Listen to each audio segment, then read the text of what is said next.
तो अभी तक हमने सीखा अकाउंटिंग वाउचर, लेजर्स। अब हम कुछ एंट्रीज करते हैं, अभी मैनुअली करेंगे फिर टैली में करेंगे, ठीक है। एंट्री, फर्स्ट एंट्री है business start with cash 1 lakh and bank 1 lakh. तो एंट्रीज की कैसे होगी? बिजनेस स्टार्ट कैश, कैश लगा रहे हैं और बैंक के थ्रू चेक से भी लगा रहे हैं पैसे। तो एंट्री कैसे होगी? Cash account debit 1 lakh, bank account debit 1 lakh to capital. Start करते हैं ना तो उसको कैपिटल बोलते हैं, तो टू कैपिटल कितने हो गए? 2 लाख। मैनुअल एंट्री समझ में आ गई। सेकेंड एंट्री है कैश डिपोजिट इनटू बैंक 50,000, ठीक है। तो एंट्री कैसे होगी? कैश क्या होगा? क्रेडिट और बैंक क्या होगा? डेबिट। मतलब तो bank account debit 50,000 to cash account credit 50,000। Credit मतलब कैश गया बैंक में, ठीक है। अब नेक्स्ट एंट्री है salary paid to staff 15,000।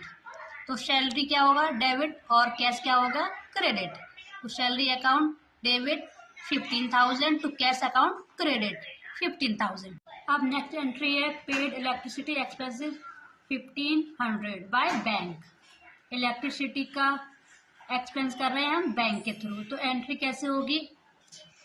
Electricity expenses debit 1,500 to bank account credit 1,500।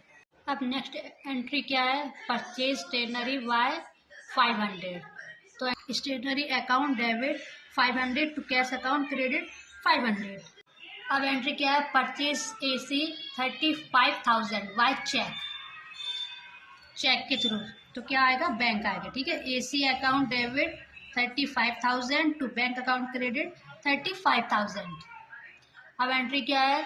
Goods sold to Mohit 10,000 on credit. Sold कर रहे हैं उधार में, तो एंट्री कैसे होगी? कल हमने समझा अगर उधार में एंट्री होती है तो सेल्स अकाउंट होता है। तो एंट्री कैसे होगी? Mohit account debit 10,000 to sales account credit 10,000। अब एंट्री क्या है? Cheque receive from Mohit 5,000। Entry कैसे होगी? Bank account debit 5,000 to Mohit credit 5,000। अब एंट्री क्या है नेक्स्ट?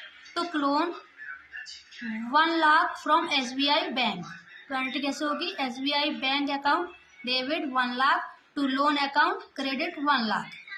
अब तो इतना सब समझ में आया है। जो आता है वो डेबिट होता है, जो जाता है वो क्रेडिट होता है। जैसे यहाँ पे पैसा इसमें हमने लगाया 1 लाख बैंक्स और कैश से, तो दोनों डेबिट हुए, ठीक है। और फिर कैपिटल हुआ क्रेडिट, ठीक है। कैश डिपोजिट इनटू बैंक, तो बैंक में पैसा गया डिपोजिट तो डेबिट हुआ, कैश गया तो क्रेडिट हुआ, ठीक है।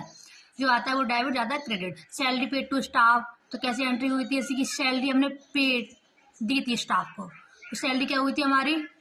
डेबिट। और कैश दिया था ना तो क्रेडिट हुआ था कैश, ठीक है। ऐसे सिंपल शब्दों में एकदम।